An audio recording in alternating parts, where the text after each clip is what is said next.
All right, as you can see right now, I'm on a bike. The rain just came down, only like 10 minutes long, and look at all this water that's created here along Moon Valley, all going towards, supposed to go down to the creek up here that I'm gonna have to cross, or the canal entrance.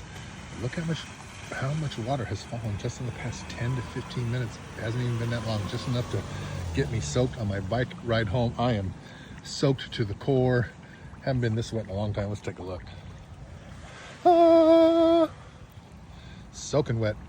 Only got a little bit more to go. I'll film when we get up to the creek up here, but I just wanted to show how much water is flowing along Moon Valley Drive here, Coral Gables Drive. Check that out. That's a lot of water that came down in just a 10 to 15 minute span. Looks like we might have a little bit more rain on the way.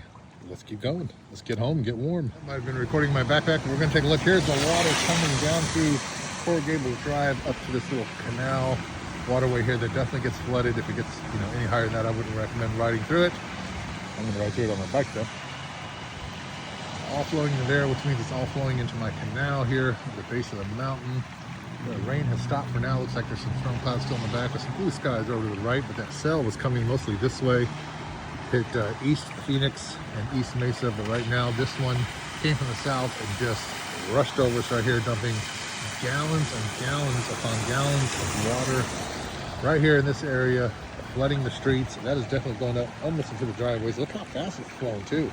It's all coming right down here to the canal where it's supposed to go. So let's get on home and get warm. I am completely soaked from head to toe. Shoes are soaking wet, socks are soaking wet. I'm almost home. I get to go home and put on some dry clothes. Won't catch pneumonia, I don't think, because it's a nice warm day out. So it's a nice warm rain, not too cold. But as I figured, the canal has filled up. Let's take a look. The water is coming down the mountain here pretty strong. Look at that. Almost the full width of the road, about halfway the width of the road, flowing right down here into the canal. And look at that water flowing. This is where it can become dangerous.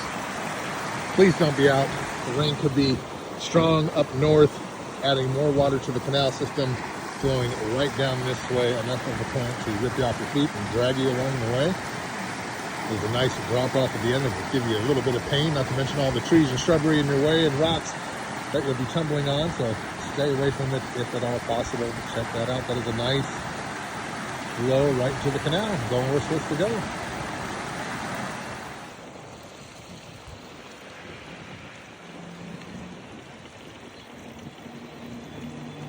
I'm going to pull up right up here to this stop so we can see the flow going into the canal here. Coming down from my street's not too bad, not too shabby. You can see the water flow is not as heavy as it was on that last street over there. It's not up too high.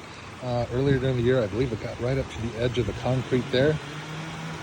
Now, in years past, years and years ago, this has only happened twice in my lifetime living in this neighborhood, where the water actually banked the canal here and came up over the edge into the street. Never went any farther than that, but definitely got up to the street at least twice in my lifetime. Maybe 4 or 5 years ago it happened, and then way back into the 80s. So it's rare that it ever gets above pretty much that little bit of a tree line right there. But the water is flowing. Be careful, don't want to be playing out in this. The water could be coming from the north and rapidly start rushing down this canal here.